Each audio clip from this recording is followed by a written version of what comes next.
Bapak Ibu terus-menerus sholat, semua gerakannya tidak disadari. Bahkan saya pernah bertanya, kenapa ketika Anda salam menengok ke kanan, setelah itu salam lagi, bacaannya sama dan menengok ke kiri? Gak ada yang bisa jawab. Paling jawabannya supaya nanti dapat pahala. Saya tanya lagi, tahu nggak kamu pahala itu apa? Nggak tahu juga. Malah jadi sombong, merasa sudah sholat, mulai memikirkan orang lain tidak sholat, bukan memikirkan sholat saya buat apa.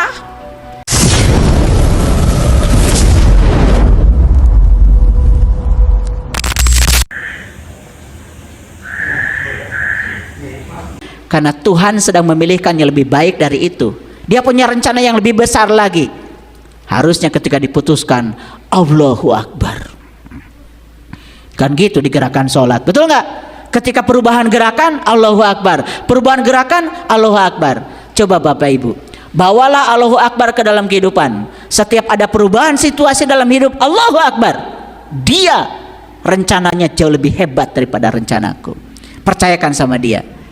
Saya bicara dengan pengalaman. Saya dengan istri saya nih, paling cantik.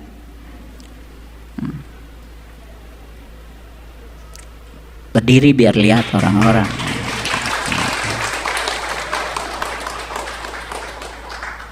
Sepakat untuk Allahu Akbar setiap perubahan situasi apapun. Makanya kami tidak pernah merasa cemas, merasa khawatir. Jangan dikira saya dengan keluarga tidak ada masalah. Selama kita hidup selalu ada perubahan situasi. Tapi ketika perubahan situasi itu kita percayakan pada Dia, Sang Pemilik kebijaksanaan, tidak ada penolakan. Ikut saja bersama tarian semesta. Yang ada Allahu Akbar, Allahu Akbar, Allahu Akbar. Dan ternyata pesan semesta itu jauh lebih hebat daripada pesan ego dan ambisi kita.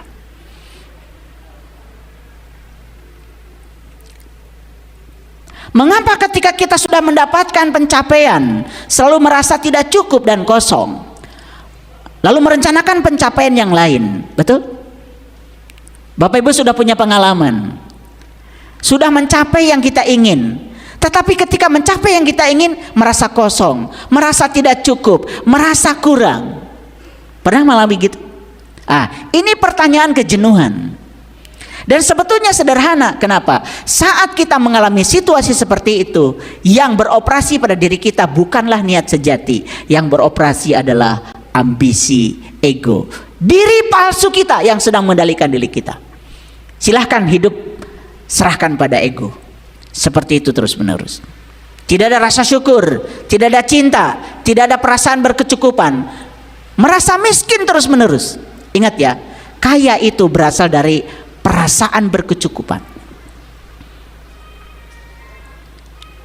Dari mana kejenuhan muncul? Dari pola lama yang berulang. Apa polanya? Mengejar, mencapai, hampa. Mengejar, mencapai, hampa. Itu polanya. Pola lama yang berulang-ulang. Dan kita terus menerus mengulang pola-pola itu, padahal sebetulnya pola itu telah membuktikan bahwa dia hanya menimbulkan kehampaan dan kekosongan pada diri kita. Saya sering ditanya, ya, kenapa saya melakukan sesuatu? Jawaban saya sederhana, karena saya percaya saya datang ke dunia ini direncanakan Tuhan. Saya percaya, ya, bakat yang saya miliki itu juga bakat yang dibekalkan Tuhan pada saya. Saya percaya peran yang saya jalani dalam kehidupan ini jalan dari Tuhan, di mana di peran itu saya sedang digunakan Tuhan untuk menyampaikan cinta kasih Tuhan pada orang-orang yang membutuhkan layanan Tuhan. Kalau kita percaya itu, apa yang terjadi? Kita tidak mengikatkan pikiran kita pada hasil, kita tidak mengikatkan pikiran pada ekspektasi. Kita menikmati setiap proses apa adanya, dan itu menjadi seni hidup yang luar biasa. Disitulah kebahagiaan muncul. Paham sampai sini? Oke, dari mana kejenuhan?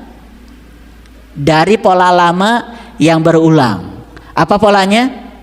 Mengejar, mencapai, hampa. Mengejar, mencapai, hampa. Masih ingat ya dulu mengejar pasangan, ya, sampai akhirnya tercapai nikah. Betul nggak? Udah nikah bingung, betul nggak? Ngejar lagi yang baru lagi, betul nggak?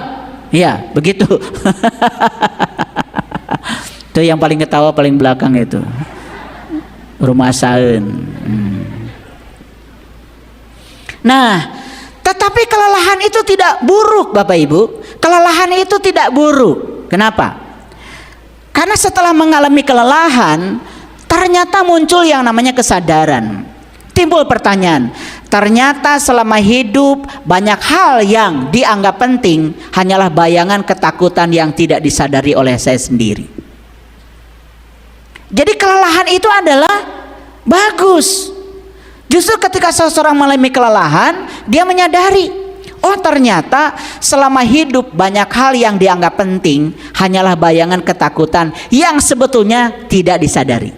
Contoh sederhana, ini pernah terjadi pada saya. Ya, di usia muda saya punya ambisi, ingin cepat kaya, ingin cepat banyak rumah, ingin cepat banyak mobil.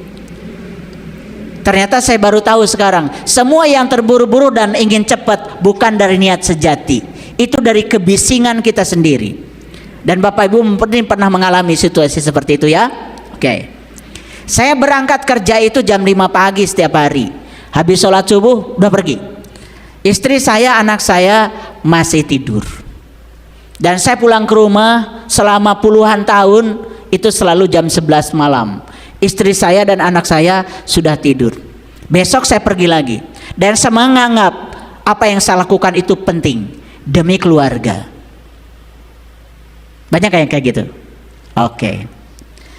Ternyata itu bukan demi keluarga. Hasilnya apa? Semua yang saya kumpulkan hancur berantakan. Semua yang saya kumpulkan tidak ada gunanya. Saya pernah mengalami situasi yang seperti itu. Yang ada cuma kehampaan. Saya baru sadar ternyata meluangkan waktu untuk orang yang kita cintai bukanlah suatu kesia-siaan. Tetapi saya baru sadar setelah mengalami kejenuhan itu. Saya baru menyadari ternyata mengajarkan matematika pada anak, membimbing PR-nya itu bukan kesia-siaan. Enggak ada uang di sana. Tetapi anak menjadi sangat dekat dengan orang tua. Saya pernah jadi wali kelas di sekolah yang hebat di Bandung. Dan saya sering memanggil orang tua yang anaknya tidak naik kelas. Dan ternyata orang tuanya bukan orang tua biasa, orang tua yang super sibuk. Kenapa? Dia menganggap semua yang dia lakukan itu penting, padahal hanya dari bayangan ketakutan, takut kekurangan, takut tidak cukup, sehingga menghabiskan seluruh waktunya untuk bekerja. Saya setelah itu mengalami perubahan dalam hidup saya.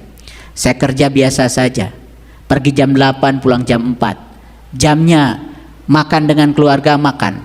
Jamnya pergi dengan istri, pergi.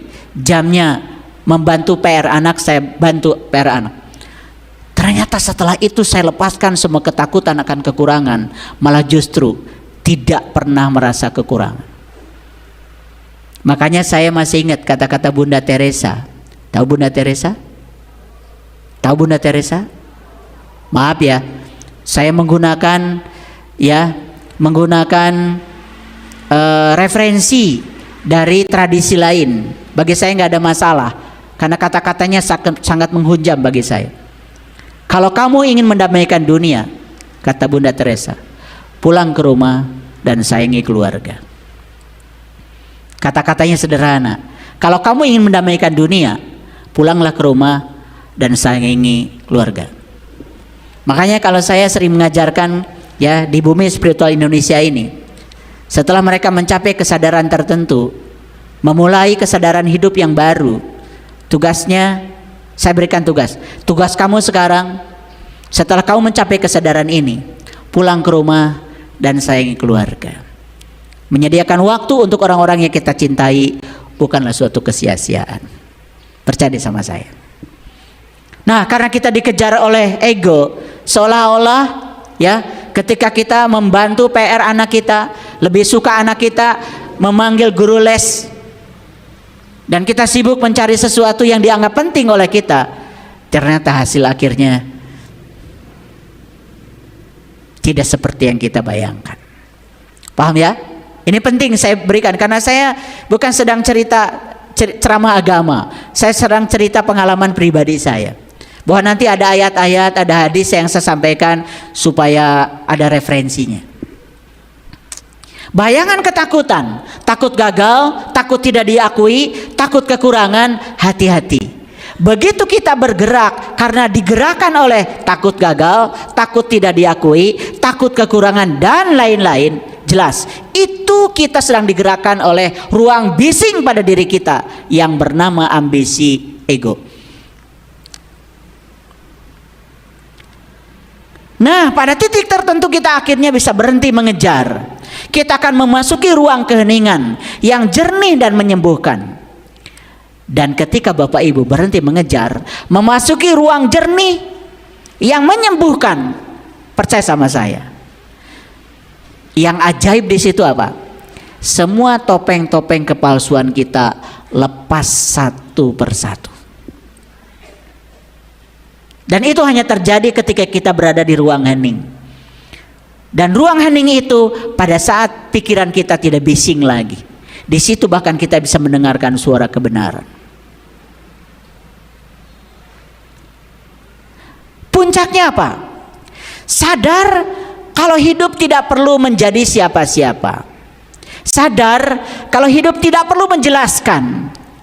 Sadar kalau hidup tidak perlu membuktikan. Sadar kalau hidup tidak perlu mempertahankan citra diri yang rapuh. Karena itu semua berasal dari ambisi ego. Bapak Ibu lebih khawatir dibicarakan orang, betul? Daripada mengikuti kebenaran sendiri. Betul apa tidak? Bapak Ibu lebih suka mengikuti kebiasaan daripada mengikuti kebenaran. Maaf ya. Semua kita sekarang lebih suka mengikuti kebiasaan yang dilakukan banyak orang daripada mengikuti kebenaran yang ada dalam diri kita sendiri. Bahkan kita lupa dengan kebenaran karena sudah terjebak oleh kebiasaan. Betul apa tidak? Sok sekarang periksa Bapak Ibu. Bapak Ibu terus menerus sholat, semua gerakannya tidak disadari. Bahkan saya pernah bertanya, kenapa ketika Anda salam menengok ke kanan, setelah itu salam lagi, bacaannya sama, dan menengok ke kiri? Gak ada yang bisa jawab. Paling jawabannya supaya nanti dapat pahala. Saya tanya lagi, tahu nggak kamu pahala itu apa? Nggak tahu juga. Seperti tadi pengen bahagia tapi nggak tahu bahagia itu apa.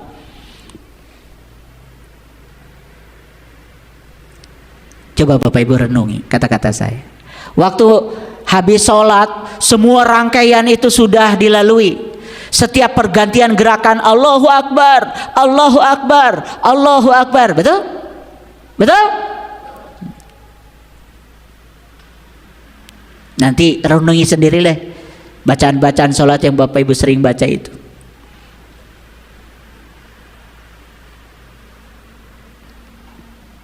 Puncaknya apa? Assalamualaikum warahmatullahi. Assalamualaikum warahmatullahi. Kanan kiri. Kanan itu selalu melambangkan apa yang disebut dengan baik. Kiri itu selalu melambangkan apa yang disebut dengan buruk. Penilaian kita.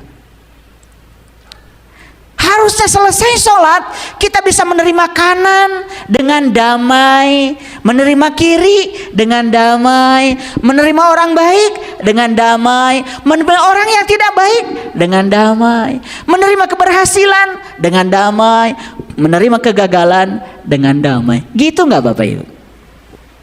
Gitu apa tidak? Habis sholat gitu nggak? Saya tahu Bapak Ibu nggak gitu, malah jadi sombong, merasa sudah sholat, mulai memikirkan orang lain tidak sholat, bukan memikirkan sholat saya buat apa.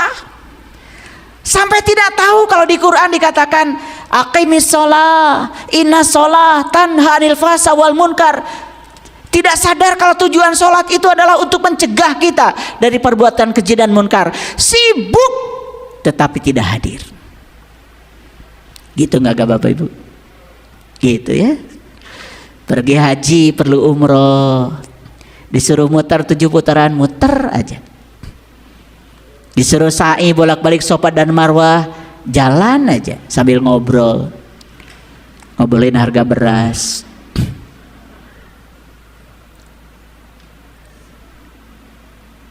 Begitu sampai di Jamarot disuruh melempar dengan 7 batu, lempar aja. Katanya lempar setan.